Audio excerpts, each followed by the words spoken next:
So about 10 months ago, I made a video where I had some harsh, but in my opinion, fair criticism of American Horror Story Murder House. Criticism that made quite a few people very angry with me. So you're probably wondering, why did I bother watching Asylum, the second season of American Horror Story?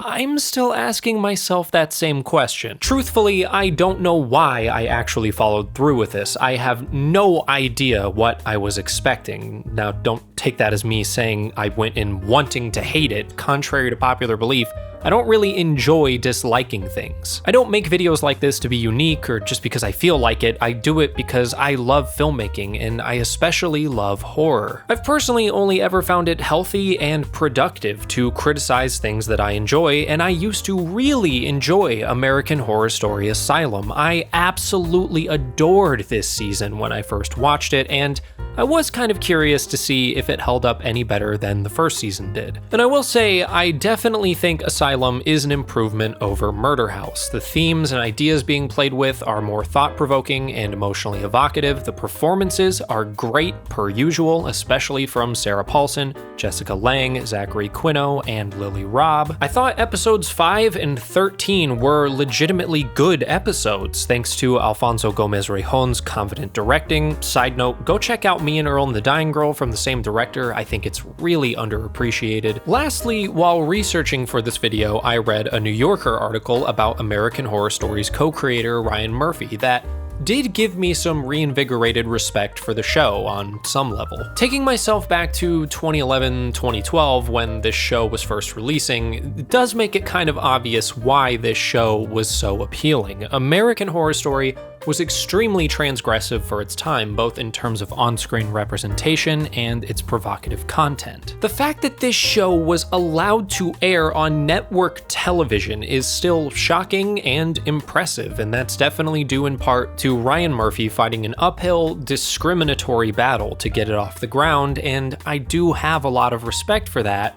But unfortunately, just like with season 1, the overall execution and creative intent of the show completely destroyed any of the goodwill I built up for it, to the point where I not only felt like I wasted my time, but also I'm just confused as to why this season even exists. I'm gonna spend the rest of the video explaining why, but before I do that, I have to give some huge warnings. 1, there are gonna be spoilers for American Horror Story Asylum, obviously. 2, I'm gonna be giving a photosensitivity warning because this season has a lot of flashing lights and quick cuts, more on that later. But most importantly, I'm going to give a content warning. I'm going to be talking about some heavy subject matter in this video. I'm going to talk about it as lightly as I possibly can so that this video hopefully doesn't get demonetized like the last one, but if you feel that engaging at all with any of the following topics puts you at risk of harm, please click away from the video now, and definitely do not watch American Horror Story. Now, if you watched my video on Murder House, you'll probably hear me repeating myself quite a bit here. I still don't really regret much of the criticism I had of Murder House, and unsurprisingly, almost all of it applies to Asylum as well. But if there's anything I do regret from that last video, it was making the entire framework of the video based around the argument that American Horror Story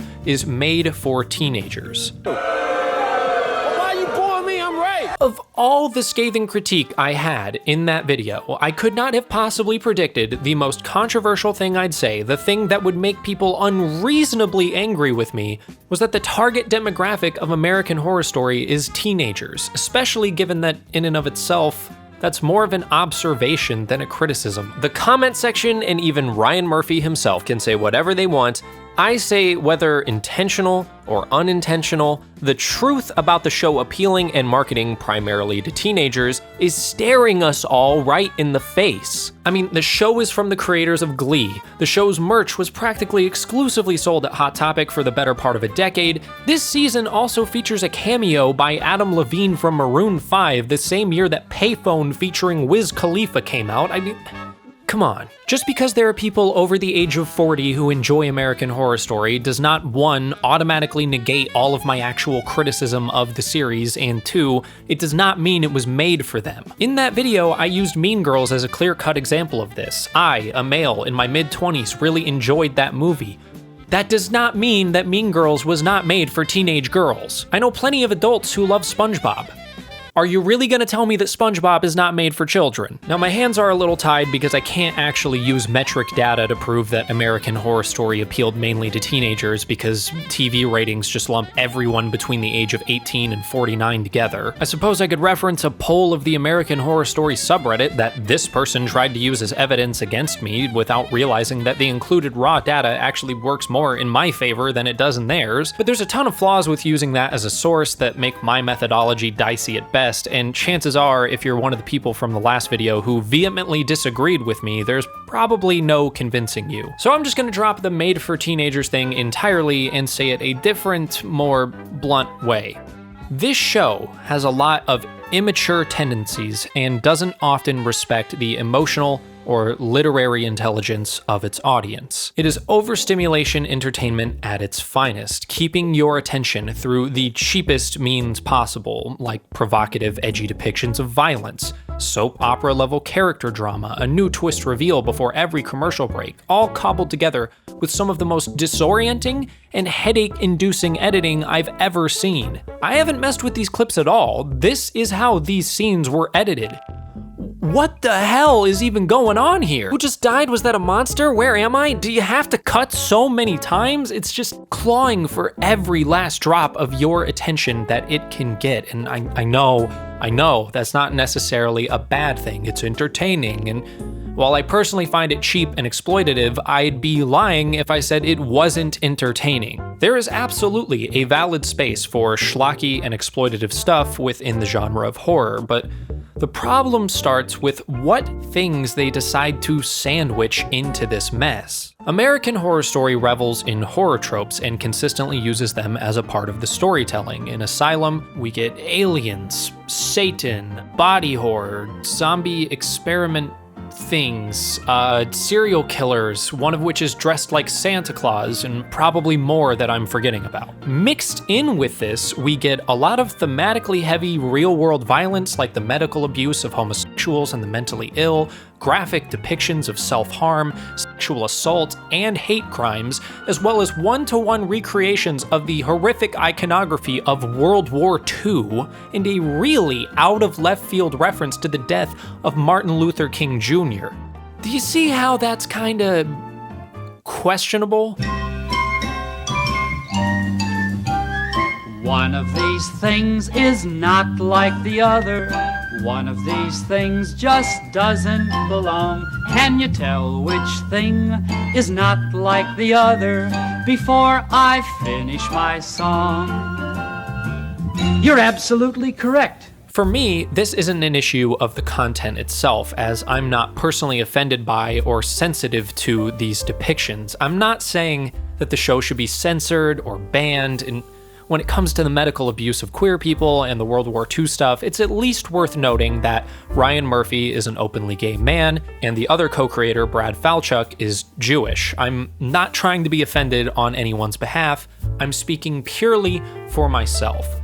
When I look at each of these things individually, outside of the context of the rest of the show, I really have no problem with any of it, but how these things are utilized in the broader scope of the narrative in the context of everything else that's around it, that is what I have a problem with. All the ideas and themes this show has are portrayed shallowly and used flippantly to inject drama and shock value into the story, affecting nothing outside of the plot. Which is fine when we're talking about horror tropes like demons, aliens, and monsters, but when you're talking about the abuse of queer people and women, hate crimes, sexual assault, the horrors of World War II, or the civil rights movement, I understand that the show is called American Horror Story and that all of the things referenced are horrific parts of American history in one way or another. Ooh, the Asylum is a microcosm of American society, but to cram those things in with all the other things on display and to use it all as vehicles for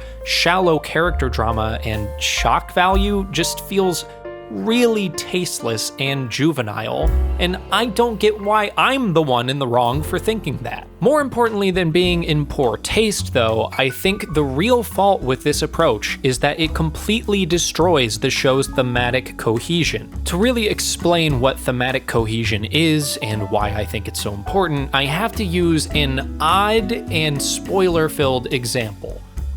E.T. the Extraterrestrial.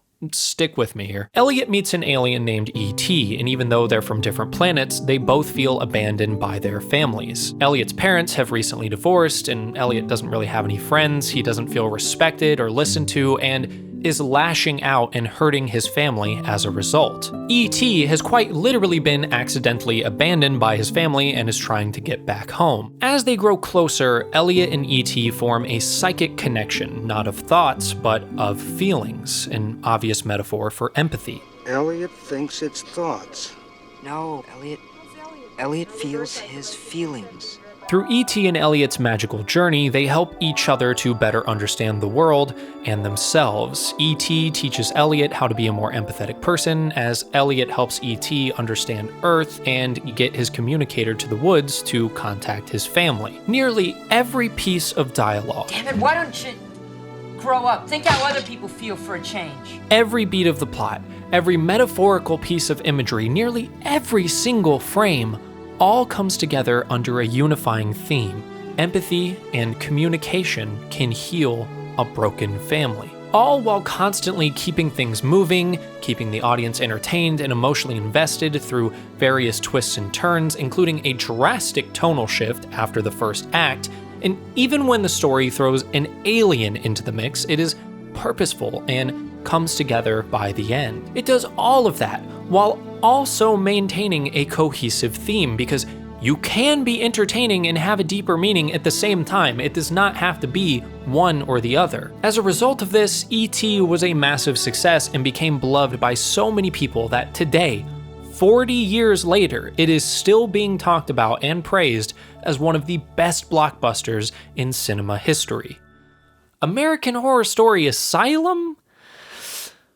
How do I even begin to describe what is happening here? This season and this show wants to have its cake and eat it too. It wants to be a schlocky grindhouse horror show while also exploring really heavy and provocative themes and social issues.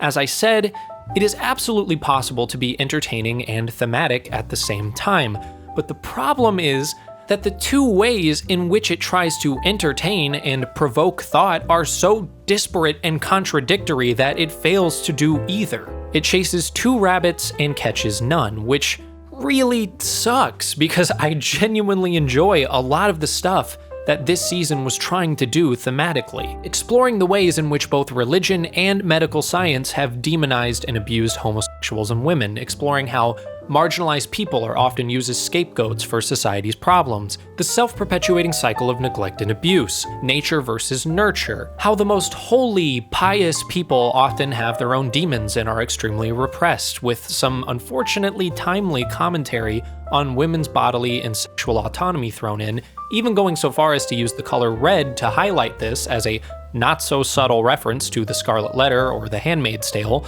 More on that later. But not only is all of the commentary so scattershot that it fails to connect together in any meaningful way by the end, it also gets so bogged down in the shock horror, plot twists, and breakneck pacing that it's impossible for any of it to be properly explored or fleshed out beyond the surface level, and it makes the messaging confusing at best. I know not everything has to be deep, but it's very clear that this show is trying to be on some level, but the show doesn't understand that just pointing something out is not the same thing as making a point about it. It only does half the work. It puts the thematic elements out there, but fails to say anything profound or meaningful about any of it. Instead, we're left with a bunch of vaguely connected ideas just like last season. Things like society treats people poorly when they aren't considered normal. Tied me up and paraded me in front of the judge.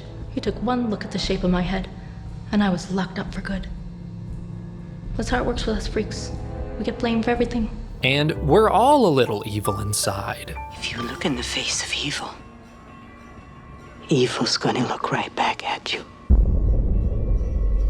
big picture, this show is just not very well thought out at all. Normally, I'd like to side with the artist and say that maybe the cable network FX demanded that the creators add all this stuff in to boost the ratings, but it's pretty clear from reading the New Yorker article I referenced at the beginning of the video that, at least for Ryan Murphy, this was all an intentional creative choice, a creative choice that allowed the show to be transgressive and meaningful for its time, but works to its detriment as it ages. Not only does this intentional throw everything at the wall and see what sticks, have its cake and eat it too approach completely ruin anything good American Horror Story has going for it, but paradoxically, it's also what makes the show so difficult to criticize. If someone says American Horror Story is just a bunch of campy, meaningless garbage, you can just intellectually posture yourself above that person and say it's Baroque art, or that they just didn't understand the show because they're too stupid to possibly comprehend its artistic genius. Am I the only one who understands the complexities of this ambitious cinematic masterpiece? This movie isn't stupid! You're stupid! If someone says the show is thematically messy and that its social commentary is undermined by its need to keep your attention, you can just say, it's not that deep, it's campy on purpose, it's just trying to be entertaining, and asking an artist to think about what they put into their work and why they do it is the equivalent of asking a peanut butter and jelly sandwich what the meaning of life is. I just find it kind of ironic that a horror show is so terrified of its audience and its critics in a way that only hurts itself. At the end of the entire nearly 10-hour journey, I was only really left with questions like, why did I watch this? Why does this even exist? Aside from the conversion therapy scenes, which are genuinely the most unnerving and impactful parts of the show that unfortunately make up little of what this show offers, what did American Horror Story Asylum do that I haven't seen done better somewhere else? If I wanted to watch a killer who wears people's skin, I could watch Texas Chainsaw Massacre, or more aptly, Silence of the Lambs. If I wanted to watch a demon possess an innocent girl and test the faith of a clergyman, I could go watch The Exorcist. If I wanted to engage with a dissection of the religious demonization of women with repeated use of the color red, I could read The Scarlet Letter, or The Handmaid's Tale. Maybe I could even watch the Handmaid's Tale series. If I wanted to watch people being abused in an insane asylum, I could watch One Flew Over the Cuckoo's Nest. Do you think it's a coincidence Ryan Murphy went on to develop a prequel series about Nurse Ratched? Because I don't. If I wanted to watch a trashy reality show with a bunch of spooky stuff in it, I could watch Ghost Adventures. Coming up on us. It's really a spider web. Oh God, man.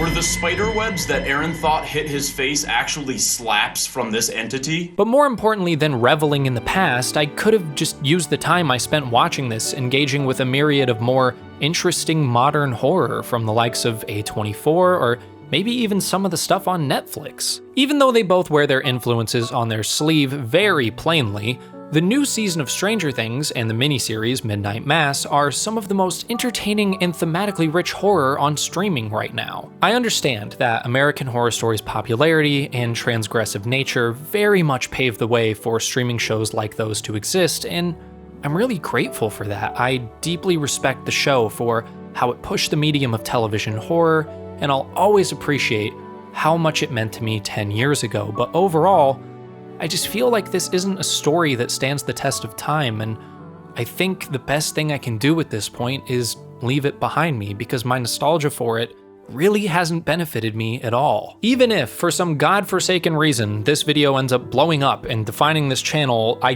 don't think I'm ever going to talk about this show again. There is pretty much next to nothing about it that is appealing to me now. Am I saying you can't or shouldn't like American Horror Story just because I don't?